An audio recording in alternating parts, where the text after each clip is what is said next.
نحمده ونصلي على رسوله الكريم اما بعد فاعوذ بالله من الشيطان الرجيم بسم الله الرحمن الرحيم وعن ابي موسى الاشعري رضي الله تعالى عنه قال قال رسول الله صلى الله عليه وسلم ما احد اصبر على ما اذن يسمعه من الله يدعون له الولد ثم يعافيهم ويرزقهم صدق الله العلی العظیم۔ حضرت ابو موسیٰ اشعری رضی اللہ تعالیٰ عنہ کہتے ہیں کہ رسول اللہ صلی اللہ علیہ وسلم نے ارشاد فرمایا، تکلیف دہ کلمات سن کر اللہ تعالیٰ سے زیادہ صبر و تحمل کرنے والا کوئی نہیں ہے۔ لوگ اس کے لیے بیٹا تجویز کرتے ہیں، وہ اس پر بھی اس کو عافیت بخشتا ہے اور روزی پہنچاتا ہے۔ اس حدیث مبارکہ کے اندر رسول اللہ صلی اللہ علیہ وسلم نے اس بات کی صراحت فرمائی ہے کہ اللہ تبارک و تعالی اپنی مخلوق پر بہت زیادہ مہربان ہے، اللہ تبارک و تعالی اپنی مخلوق پر بہت زیادہ رحم کرنے والا ہے، اور اللہ تبارک و تعالی کی ذات ایسی لسانی ذات ہے کہ جو اپنی مخلوق پر بہت زیادہ صبر و تحمل کا مظاہرہ کر رہی ہے۔ اگر دیکھا جائے تو مسلمان بلکہ ہر انسان وہ اللہ تبارک و تعالیٰ کی نافرمانی میں لگا ہوا ہے۔ جہاں پر بھی اللہ کی مخلوق بستی ہے وہ اللہ تبارک و تعالیٰ کے احکامات کو نظر انداز کر رہی ہے۔ بعض لوگ تو ایسے ہیں جنہوں نے اللہ تبارک و تعالیٰ کے لیے اولاد کو مقرر کر دیا، یعنی حضرت عزیر علیہ السلام کو یہودی اللہ تبارک و تعالیٰ کا بیٹا مانتے تھے، اسی طرح عیسائی حضرت عیسیٰ علیہ السلام کو اللہ تبارک و تعالیٰ کا بیٹا مانتے تھے، اور بعض عیسائی فرشتوں کو اللہ تبارک و تعالیٰ کی بیٹیاں وہ قرار دیتے تھے۔ حالانکہ اللہ تبارک و تعالیٰ یہ ساری چیزیں دیکھتے ہوئے بھی، یہ ساری باتیں اپنے متعلق جو لوگ ان کے متعلق کہہ رہے ہیں، یہ ساری باتیں سنتے ہوئے بھی اور ان کا علم رکھنے کے باوجود بھی اللہ تبارک و تعالیٰ کتنا صبر فرماتے ہیں اپنی مخلوق پر، اور کس صبر سے اللہ تبارک و تعالیٰ کام لے رہے ہیں۔ اس کے باوجود بھی اللہ تبارک و تعالیٰ نے انہیں عافیت دے رکھی ہے، مختلف قسم کے عذابات سے انہیں بچا رکھا ہے، مختلف قسم کی پریشانیوں سے اللہ تبارک و تعالیٰ نے ان کی حفاظت کر رکھی ہے، یہاں تک کہ مرنے کے وقت تک یا مرنے کے عرصے تک اللہ تبارک و تعالیٰ نے انہیں ڈیل دے رکھی ہے۔ یہ اللہ تبارک و تعالیٰ کا بہت زیادہ صبر ہے۔ اور اسی طرح اللہ تبارک و تعالیٰ انسان کو روزی پہنچاتے ہیں اپنے مقررہ وقت پر، صبح کے وقت بھی، شام کے وقت بھی اور رات کے وقت بھی اللہ تبارک و تعالیٰ اپنے بندوں پر مہربان ہیں۔ اور مسلمان تو مسلمان ہے، اگر دوسرے لوگوں کو دیکھا جائے جو غیر مسلم ہے ان کی روزی کا انتظام بھی ہو رہا ہے،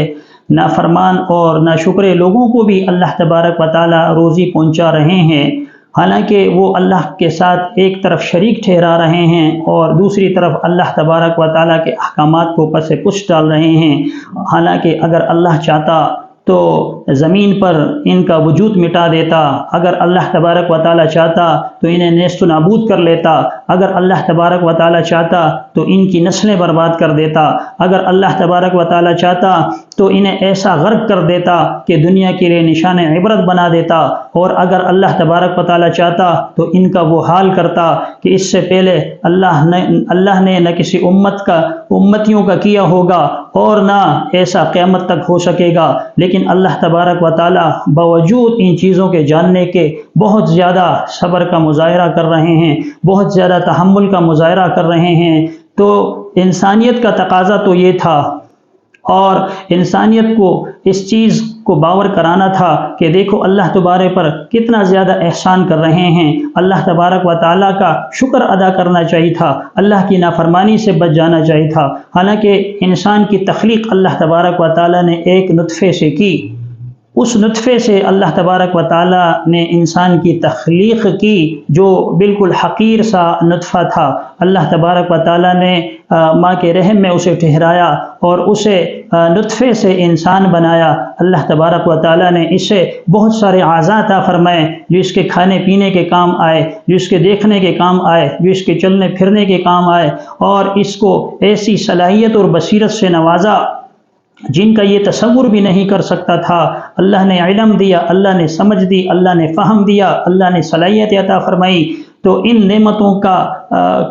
نعمتوں کا حاصل تو یہ تھا، ان نعمتوں کے شکر کے طور پر اسے چاہیے تھا کہ اللہ کا فرما بردار بنتا، اللہ کی اطاعت گزار بنتا اور اللہ تبارک و تعالیٰ کے احکامات کو رسول اللہ صلی اللہ علیہ وسلم کے طریقوں پر پورا کرنے کی کوشش کرتا۔ لیکن یہ بجائے اس کے کہ اللہ کے احکامات کی پیروی کرے، رسول اللہ صلی اللہ علیہ وسلم کے طریقوں کے مطابق زندگی گزارتا، اس نے باوجود اس کے اللہ کی نافرمانی کی۔ لیکن یہ اللہ کا بہت بڑا صبر ہے اور اللہ تبارک و تعالیٰ نے بہت بڑا وہ تحمل، اللہ کے بہت بڑے تحمل کا ذریعہ ہے کہ اللہ تبارک و تعالیٰ نے انہیں ڈیل دے رکھی ہے۔